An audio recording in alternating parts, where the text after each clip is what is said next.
Rasulullah telah menunjukkan, mengajarkan kepada kita bahwa rasa sayang kepada anak, rasa sayang kepada cucu, termasuk juga cucu adalah dengan memberikan sentuhan fisik.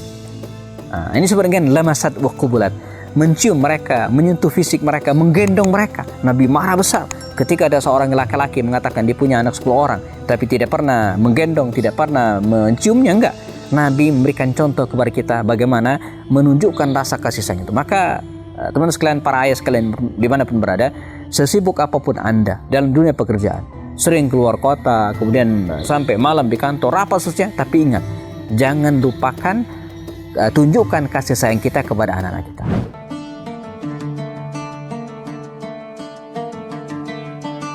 Bahkan sampai hari ini, bahkan Khadijah dan keluarganya itu disebut dengan keluarga tahirah, keluarga yang suci, keluarga yang mulia. Dan saya termasuk memegang hidung saya, kata Sultan. Ini membuat Nabi tersenyum, ketawa gitu ya, dan begitu cara dia menghibur baginda Rasul. Wanita inspiratif dalam sejarah.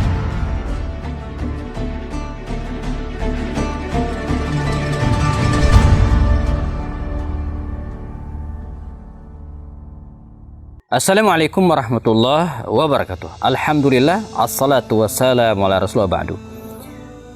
Ketika bicara tentang wanita-wanita mulia yang bisa memberikan inspirasi, dan di antara mereka adalah keluarga Rasul SAW.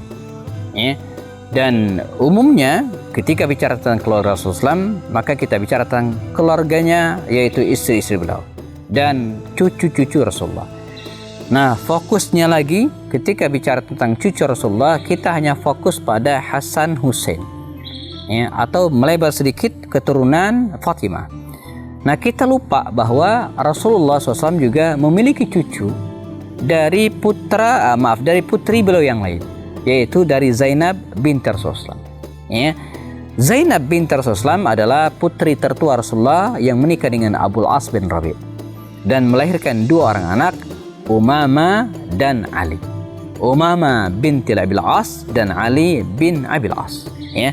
Nah, kita akan bahas tentang Umamah binti Abil As ini, cucu Rasulullah dari putrinya Zainab radhiyallahu anha.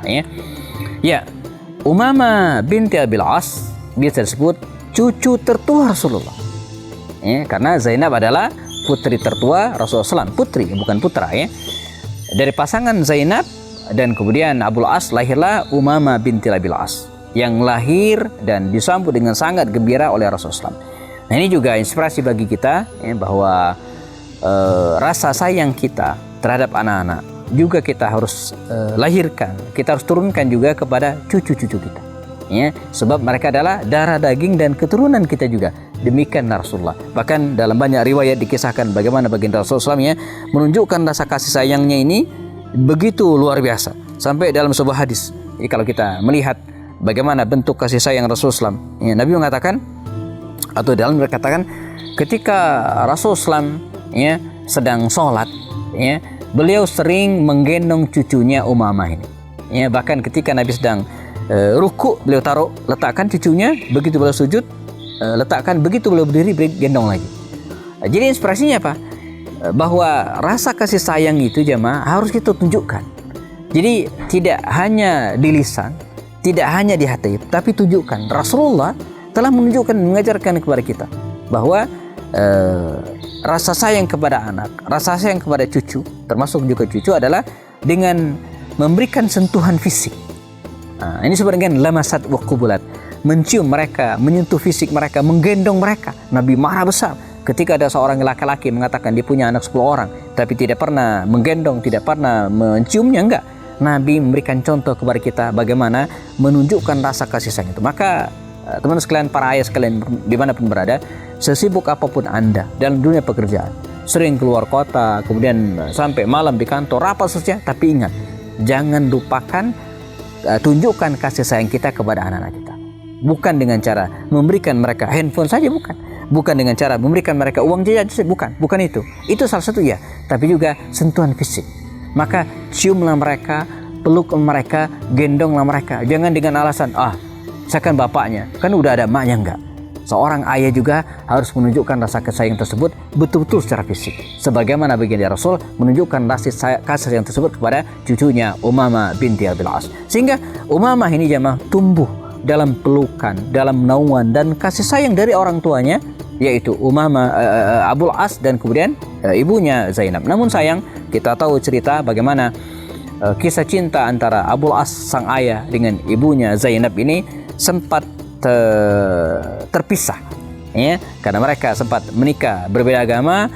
Zainab sempat hijrah ke Madinah dan kemudian Abul As sempat tertinggal di Mekah. Ya, mereka terpisah dalam naungan bahtera rumah tangga keluarga mereka, sampai akhirnya Allah SWT memberikan ujian lagi kepada Umamah binti Abil As ini, ya, ketika ibunya Zainab, ya, di tahun ke-8 Hijriah, ya, meninggal dunia. Dia pun menjadi anak yang tidak punya ibu, dan belakangan kemudian di masa pemerintahan setelah Rasulullah meninggal dunia, ayahnya pun yaitu Abul As bin Rabi' juga wafat, beliau meninggal dunia. Sehingga Umamah ini jamaah tumbuh dalam keyatim piatuannya, tidak punya ayah dan tidak punya ibu. Apalagi sebelumnya atau berikutnya kakeknya Rasulullah juga meninggal dunia.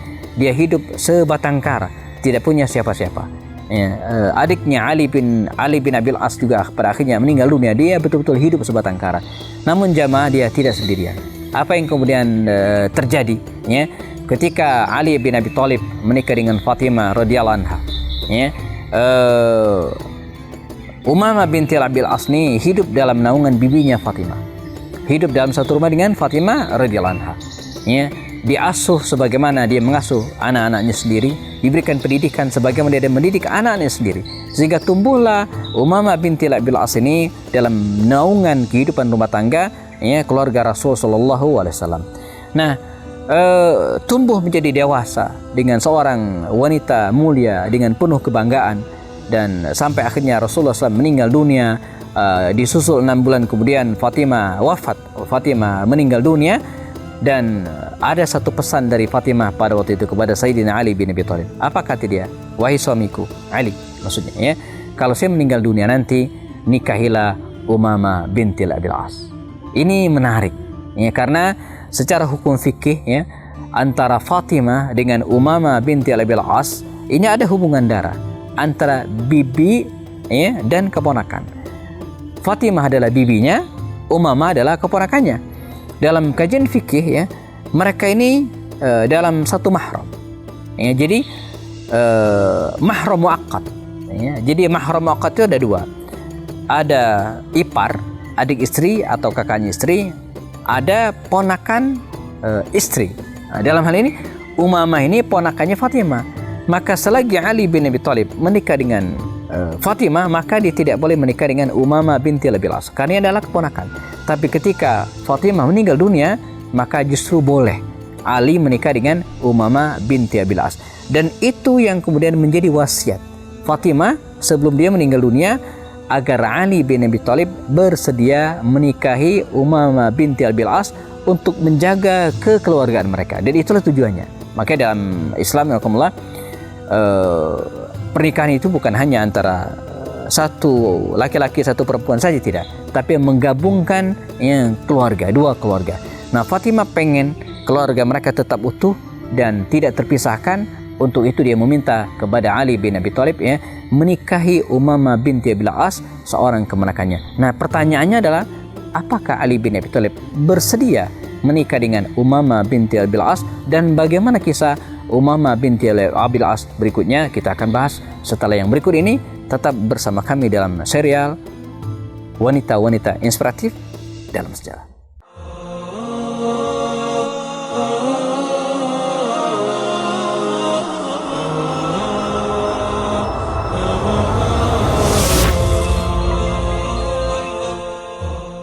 Kita masih dalam serial Wanita-Wanita Inspiratif dalam Sejarah. Dan kita sedang bicara tentang salah seorang cucu Rasulullah SAW, yaitu Umamah binti Abil As. Kita sudah ceritakan bagaimana Umamah binti Abil As ini hidup dalam ujian, ya, ketika ibunya meninggal dunia, diasuh oleh ayahnya. Dan ketika Rasulullah meninggal dunia, dia tetap dalam asuhan ayahnya, Abul As bin Rabi'. Namun ketika Abul As meninggal dunia, maka dikisahkan dia sempat diasuh oleh Zubair bin Awam, ya, yang kalau kita telusuri masih terbilang keluarga dari Khadijah, ya, karena Zubair bin Awam bin Khuwailid, jadi masih keluarga Khadijah radhiyallahu anha, ya. Ada juga mengatakan dia diasuh oleh Fatimah, ya, yang merupakan bibinya. Tapi yang menarik adalah ketika Fatimah radhiyallahu anha meninggal dunia 6 bulan menyusul Rasulullah wafat. Jadi Nabi meninggal di bulan Rabiul Awal, 6 bulan kemudian di bulan Ramadan Fatimah meninggal dunia, dan dia berpesan kepada suaminya Ali, "Wahai suamiku, kalau saya meninggal dunia, engkau nikahi Umamah binti Abil As, keponakan saya." Di mana sebelumnya mereka adalah mahram. Jadi selama menikah dengan Fatimah, Ali tidak boleh menikah dengan Umamah binti Abil As. Dan Ali pun, ya, memenuhi permintaan istrinya tersebut. Ya. Selain memenuhi permintaan istri, Ali bin Abi Thalib juga pengen memelihara hubungan kekerabatan dirinya dengan keluarga Rasulullah SAW. Maka menikahlah Ali bin Abi Thalib dengan Umamah binti Abil As. Namun sayang jemaah, dari pernikahan yang mulia ini dikabarkan mereka tidak dikaruniai seorang anak. Ya, tidak dikaruniai seorang anak, walaupun Ali bin Abi Thalib memperlakukan dengan baik cucu Rasulullah SAW ini dengan sebagaimana dia melakukan seorang istrinya. Sampai akhirnya ketika Sayyidina Ali bin Abi Thalib radhiyallahu anha wafat, meninggal dunia, syahid di tahun 40 Hijriah, dan Umamah bintil Abul As waktu itu, ya, akhirnya dinikahi oleh seorang sahabat Rasulullah SAW, ya, setelah Ali bin Abi Thalib meninggal dunia, dinikahi oleh Al-Mughir bin Naufal. Ya, Mughir bin Naufal, Ali, ada mengatakan sengaja Ali memberikan wasiat agar Mughir bin Naufal ini menikah dengan Umamah, ya. Dia khawatir Umamah ini dinikahi oleh Muawiyah bin Abu Sufyan pada waktu itu. Ada mengatakan demikian. Tapi pada akhirnya Umamah binti Abil As ini menikah dengan Mughir bin Naufal, dan pernikahan ini pun tidak melahirkan keturunan sampai kemudian Umamah binti Abil As wafat atau meninggal dunia. Sehingga bisa di closing jamaah, dari keturunan Zainab putri Rasulullah, ya, tidak ada keturunan yang terus sampai sekarang. Putrinya Umamah memang sempat menikah dengan Ali dan Mughirah bin Naufal, tapi tidak melahirkan keturunan. Demikian juga dengan anak kedua Zainab, yaitu Ali, tidak melahirkan keturunan. Sehingga dari seluruh keluarga Rasulullah SAW itu hanya yang melahirkan keturunan adalah Fatimah, yang menikah dengan Ali bin Abi Thalib, yang melahirkan 4 atau 5 orang anak, Hasan, Husain, Zainab, dan Ummu Kulsum. Ada satu lagi mengatakan ada putra namanya Muhsin, walaupun ulama berbeda pendapat.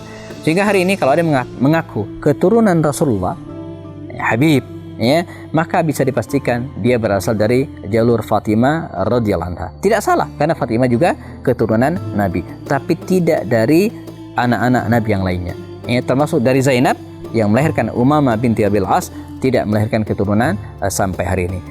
Semoga kita bisa meneladani sosok Umamah binti Abil As dengan segala lika-liku kehidupannya, ya, melahirkan seorang putri yang tegar, cucu terkasih Rasulullah SAW, yang mewarnai kehidupan Rasul Sallallahu Alaihi Wasallam. Jazakumullah khairan. Kita ketemu lagi pada seri berikutnya. Saya Happy Anniversary. Assalamualaikum warahmatullahi wabarakatuh.